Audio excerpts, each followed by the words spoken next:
حضرت سیدنا یزید بن میسر رحمۃ اللہ تعالی علیہ فرماتے ہیں، ہم سے پہلی امتوں میں ایک شخص تھا جس نے بہت زیادہ مال جمع کیا ہوا تھا اور اس کی اولاد بھی کافی تھی۔ طرح طرح کی نعمتیں اسے حاصل تھیں، کثیر مال ہونے کے باوجود وہ انتہائی کنجوس تھا۔ اللہ تعالیٰ کی راہ میں کچھ بھی خرچ نہ کرتا، ہر وقت اسی کوشش میں رہتا کہ کسی طرح میری دولت میں اضافہ ہو جائے۔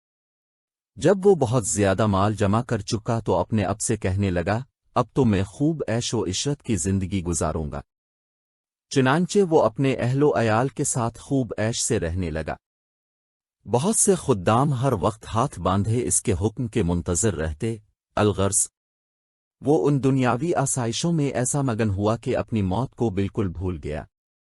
ایک دن مالک الموت حضرت سیدنا اسرائیل علیہ السلام ایک فقیر کی صورت میں اس کے گھر آئے اور دروازہ کھٹکھٹایا۔ غلام فوراً دروازے کی طرف دوڑے اور جیسے ہی دروازہ کھولا تو سامنے ایک فقیر کو پایا۔ اس سے پوچھا، تو یہاں کس لیے آیا ہے؟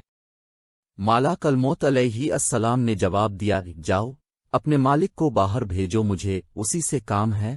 خادموں نے جھوٹ بولتے ہوئے کہا، وہ تو تیرے ہی جیسے کسی فقیر کی مدد کرنے باہر گئے۔ حضرت سیدنا مالک الموت علیہ السلام یہ سن کر وہاں سے چلے گئے۔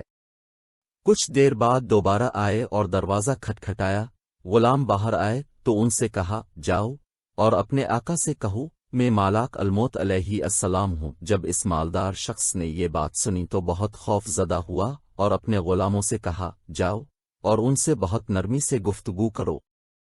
خدام باہر آئے اور حضرت سیدنا مالک الموت علیہ السلام سے کہنے لگے، اب ہمارے آقا کے بدلے کسی اور کی روح قبض کر لیں اور اسے چھوڑ دیں، اللہ تعالیٰ آپ کو برکتیں عطا فرمائے۔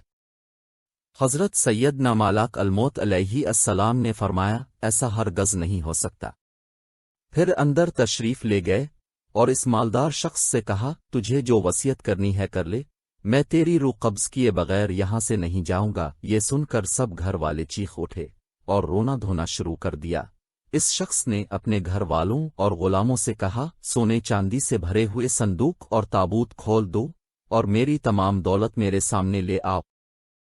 فوراً حکم کی تعمیل ہوئی اور سارا خزانہ اس کے قدموں میں ڈھیر کر دیا گیا۔ وہ شخص سونے چاندی کے ڈھیر کے پاس آیا اور کہنے لگا، اے ذلیل و بدترین مال، تجھ پر لعنت ہو، تو نے ہی مجھے اللہ تعالیٰ کے ذکر سے غافل رکھا، تو نے ہی مجھے آخرت کی تیاری سے روکے رکھا۔ یہ سن کر وہ مال اس سے کہنے لگا، تو مجھے ملامت نہ کر، کیا تو وہی نہیں کہ دنیا داروں کی نظروں میں حقیر تھا؟ میں نے تیری عزت بڑھائی، میری ہی وجہ سے تیری رسائی بادشاہوں کے دربار تک ہوئی، ورنہ غریب و نیک لوگ تو وہاں تک پہنچ ہی نہیں سکتے۔ میری ہی وجہ سے تیرا نکاح شہزادیوں اور امیر زادیوں سے ہوا، ورنہ غریب لوگ ان سے کہاں شادی کر سکتے ہیں۔ اب یہ تو تیری بدبختی ہے کہ تو نے مجھے شیطانی کاموں میں خرچ کیا۔